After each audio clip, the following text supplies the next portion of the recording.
Good morning વિદ્યાર્થી મિત્રો. જુઓ, આજે આપણે યુનિટ 6 કુકુ ઇઝ કોલિંગમાં એક્ટિવિટી 3 છે અને 4 છે એનો અભ્યાસ કરીશું. અગાઉ તમને એક્ટિવિટી 1 તમે યાદ કરો તો ચિત્રને આધારે આપણે કુકુના મિત્રો એટલે કે દોસ્તોને ઓળખ્યા અને કયો મિત્ર શું એક્ટિવિટી કરે છે એ વિશે આપણે જાણ્યું. આજે આપણે એક્ટિવિટી 3 છે એમાં એક પોએમ છે. એ પોએમ પણ એક્શન આધારિત છે. પહેલા તો એ પોએમ સારી રીતે આપણે વાંચીશું, ત્યારબાદ એનો મીનિંગ્સ છે, એમાં આવતા બધા જ એક્શન વર્ડ છે, હાર્ડ વર્ડ છે, આ બધાના મીનિંગ્સ આપણે સમજીશું. તો ચાલો આપણે એક્ટિવિટી 3 નો અભ્યાસ કરીએ પાઠ્યપુસ્તકમાંથી. જુઓ, એક્ટિવિટી 3 માં છે singing is not hard at all whether you are big or small. અહીં બિગ અને સ્મોલ, બિગ એટલે શું થાય? મોટું, અને સ્મોલ એટલે નાનું. પહેલો વર્ડ છે આપણો સિંગિંગ. ગાવું છે એ જરાય અઘરું નથી. નોટ હાર્ડ એટલે અઘરું નથી. જો તમે નાના હોય કે મોટા, ગાવું જરાય અઘરું નથી. Singing is not hard at all, come and sing with me. ગાવું જરાય અઘરું નથી. આવો અને મારી સાથે ગાઓ. કમ એટલે આવો, સિંગ એટલે ગાવું, વિથ મી એટલે શું થાય? મારી સાથે. ત્યારબાદ કીધું છે reading is not hard at all. Reading એટલે શું થાય? વાંચન કરવું. વાંચવું જરાય અઘરું નથી. Whether you are big or small. જો તમે નાના હોય કે મોટા હોય. Reading is not hard at all, come and read with me. વાંચવું જરાય અઘરું નથી. આવો અને મારી સાથે વાંચો. અહીં એવું કીધું છે કે કોઈ પણ ક્રિયા કરવી છે એ જરાય અઘરી નથી. કોઈ પણ વસ્તુ એ ઇમ્પોસિબલ ક્યારેય હોતી નથી. એમ કે છે આવો અને મારી સાથે આ ક્રિયા કરો. Running is not hard at all. દોડવું જરાય અઘરું નથી. Whether you are big or small. જો તમે નાના હોય કે મોટા. Running is not hard at all, come and run with me. દોડવું જરાય અઘરું નથી. આવો અને મારી સાથે દોડો. રન એટલે શું થાય? દોડવું. English is not hard at all. અંગ્રેજી છે, અંગ્રેજી જરાય અઘરું નથી. Whether you are big or small. જો તમે નાના હોય કે મોટા, અંગ્રેજી શીખવું જરાય અઘરું નથી. English is not hard at all, come and learn with me. અંગ્રેજી શીખવું જરાય અઘરું નથી. આવો અને મારી સાથે શીખો. શું શીખવાનું કહે છે? અંગ્રેજી. તો અહીં કેટલા એક્શન વર્ડ આવ્યા આપણા? સિંગિંગ આવ્યું, રીડિંગ આવ્યું, રનિંગ આવ્યું, અને ઇંગ્લિશ છે એક્શન વર્ડ નથી. ઇંગ્લિશ છે સબ્જેક્ટ છે. શું છે? વિષય છે. તો એકદમ ઇઝી પોએમ છે. અને અહીં સાઈડમાં તમને જુઓ ઘણા બધા એક્શન પણ આપેલા છે. ત્યારબાદ જુઓ, આપણે એક પ્રશ્ન જોઈએ છીએ. હવે જો અહીં યસ અને નો એટલે કે હા અથવા તો નામાં જવાબ આપનાર એક પ્રશ્ન છે. Is she dancing? પ્રશ્ન શું કરવામાં આવે છે કે શું તે નૃત્ય કરી રહી છે? કોઈ પણ વ્યક્તિ અથવા પ્રાણી પક્ષીની ક્રિયા જાણવા માટે ઇઝ વડે પ્રશ્ન પૂછાય છે. આ પ્રશ્નનો ઉત્તર શેમાં અપાય છે? યસ અથવા તો નોમાં આપવામાં આવે છે. ઇઝ વડે પ્રશ્ન પૂછવામાં આવે કે શું તેણે નૃત્ય કરી રહી છે. તમને એક ચિત્ર આપવામાં આવે. ચિત્રમાં જો આ એક્શન થઈ રહી હોય એટલે કે કોઈ છોકરી છે નૃત્ય કરી રહી હોય તો આપણે યસમાં ઉત્તર આપવામાં આવે છે. જ્યારે આ ક્રિયા થઈ રહી ના હોય તો આપણે નોમાં ઉત્તર આપીએ છીએ. એક્ઝામ્પલ્સ આપેલા છે. Is she dancing? શું તેણે નૃત્ય કરી રહી છે? તો હોય તો yes, yes she is dancing. હા, તે નૃત્ય કરી રહી છે.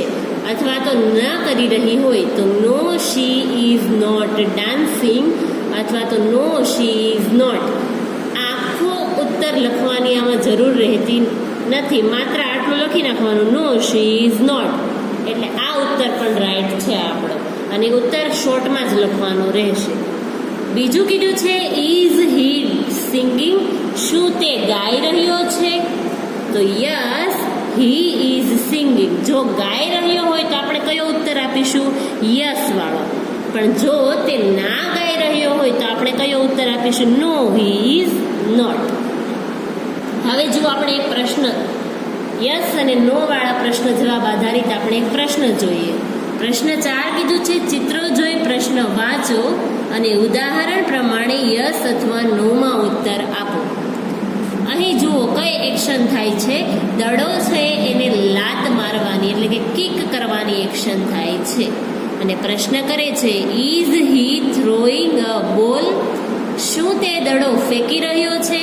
તો આપણને શું દેખાય છે? નહીં, એ લાત મારે છે. એટલા માટે શેમાં ઉત્તર આપીશું? નોમાં. નો હી ઇઝ નોટ. પછી પૂર્ણ વાક્યમાં આન્સર લખવાનું છે. નો હી ઇઝ નોટ થ્રોઈંગ અ બોલ. આ તમને ક્વેશ્ચનમાંથી જ આન્સર મળશે કે ના તે દડો ફેંકી રહ્યો નથી. પહેલા ટૂંકા વાક્યમાં ને પછી પૂરા વાક્યમાં. અહીં જો આ હસી રહી છે છોકરી, તો શું કીધું છે? ઇઝ શી લાફિંગ, શું તેણી હસે છે? હા, એટલા માટે શું આવશે? Yes she is. Yes she is laughing. હા, તેણી હસી રહી છે. જો આ ચિત્રમાં એક છોકરી છે દોરડું કૂદી રહી છે. ઇઝ શી જમ્પિંગ, શું તેણી કૂદી રહી છે? તો નોમાં આન્સર આવશે. No she is not. પછી પૂર્ણ વાક્યમાં લખવાનું છે નો શી ઇઝ નોટ જમ્પિંગ. ના, તેણી દોરડું કૂદી રહી નથી. બીજું છે જુઓ ઇઝ હી રનિંગ, શું તે દોડી રહ્યો છે? તો અહીં ચિત્રમાં જુઓ કઈ એક્શન થાય છે? દોડવાની જ થાય છે. એટલા માટે યસમાં આન્સર. Yes he is. પૂર્ણ વાક્યમાં આન્સર કઈ રીતે લખીશું? Yes he is running. ત્યારબાદ જુઓ ઇઝ હી કિકિંગ ધ બોલ, શું તે દડાને લાત મારી રહ્યો છે? અહીં જુઓ કેચ કરે છે. એટલા માટે નોમાં આન્સર આવશે. No he is not. No he is not kicking the ball. ના, તે દડાને લાત મારી રહ્યો નથી. ચોથું છે જુઓ ઇઝ શી સિટિંગ, શું તેણી બેઠી છે? અહીં હા એ જ એક્શન દેખાય છે. Yes she is. Yes she is sitting. હા, તેણી બેઠી છે. પાંચમું છે ઇઝ શી સિંગિંગ, શું તેણી ગાઈ રહી છે? ના, તેણી નૃત્ય કરી રહી છે. એટલા માટે નોમાં આન્સર આવશે. No she is not. No she is not singing. ના, તેણી ગાઈ રહી નથી. ત્યારબાદ છઠ્ઠું જુઓ ઇઝ હી ઇટિંગ, શું તે ખાઈ રહ્યો છે? હા, એ જ એક્શન દેખાય છે. એટલા માટે શું લખીશું? Yes he is eating. હા, તે ખાઈ રહ્યો છે. સાતમું છે ઇઝ શી ક્લેપિંગ, શું તેણી તાળી પાડી રહી છે? જુઓ એ જ ક્રિયા થાય છે. એટલા માટે યસમાં answer. Yes she is. Yes she is clapping. હા, તેણી તાળી પાડી રહી છે. હવે જો અહીં એક છોકરો છે એ વૃક્ષ પર ચડે છે. Is he climbing a tree, શું તે વૃક્ષ પર ચડી રહ્યો છે? Yes. Yes he is. Yes he is climbing a tree. હા, તે વૃક્ષ પર ચડી રહ્યો છે. નવમું કીધું છે ઇઝ શી સ્લીપિંગ, ક્વેશ્ચન આપણો શું કહે છે કે શું તેણી સૂઈ રહી છે? હવે જો ચિત્રમાં કઈ અલગ જ એક્શન છે રીડિંગની. એટલા માટે નોમાં આન્સર આવશે. No she is not. No she is not sleeping. ના, તેણી સૂઈ રહી નથી. ત્યારબાદ 10મું કીધું છે ઇઝ હી સિંગિંગ, શું તે ગાઈ રહ્યો છે? ના, જુઓ અહીં કઈ ક્રિયા થાય છે? લખવાની, રાઇટિંગની ક્રિયા થાય છે. એટલા માટે નામ આન્સર આવશે. No he is not. No he is not singing. ના, તે ગાઈ રહ્યો નથી. ત્યારબાદ 11મું કીધું છે ઇઝ શી રનિંગ, શું તેણી દોડી રહી છે? હા, તો એ જ ક્રિયા થાય છે એટલા માટે યસમાં આન્સર આવશે. Yes she is. She is running. Yes she is running. હા, તે દોડી રહી છે. ત્યારબાદ 12મું શું કીધું છે જુઓ. Is he flying a kite. શું તે પતંગ ચગાવી રહ્યો છે? હા, એક્શન આપણને એ જ દેખાય છે એટલા માટે યસ હી ઇઝ.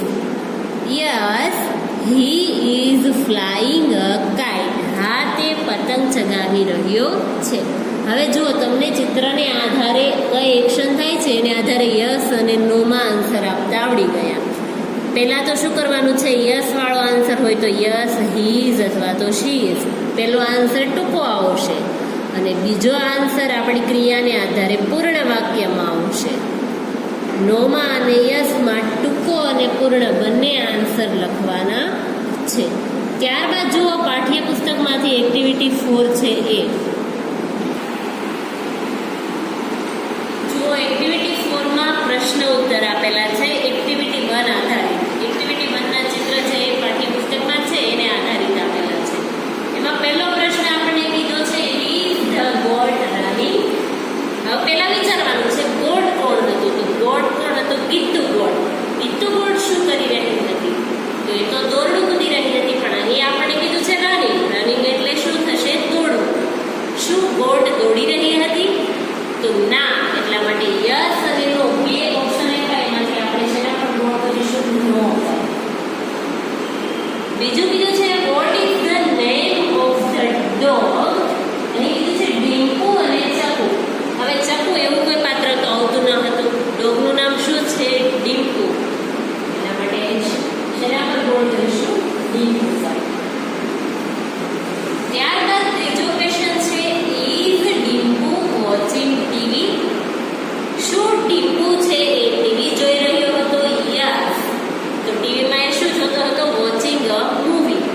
તો અહીં યસ અને નો બંને ઓપ્શન આપ્યા. શેના પર ગોળ કરીશું આપણે? યસ.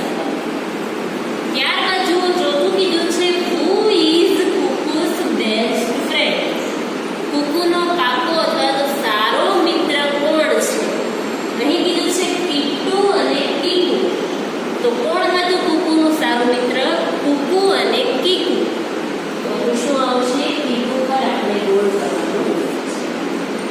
ત્યારબાદ જુઓ, પાંચમું કીધું છે is Kittu reading a book. શું કિટ્ટુ છે પુસ્તક વાંચી રહી છે? તો ના. કિટ્ટુ છે વ્યસ્ત હતી પોતાના કામમાં અને શું કરી રહી હતી? રાઇટિંગ અ બુક. જો અહીં રીડિંગની જગ્યાએ રાઇટિંગ આપ્યું હોત, WRITING આવું આપેલું હોત તો યસમાં ઉત્તર આવે.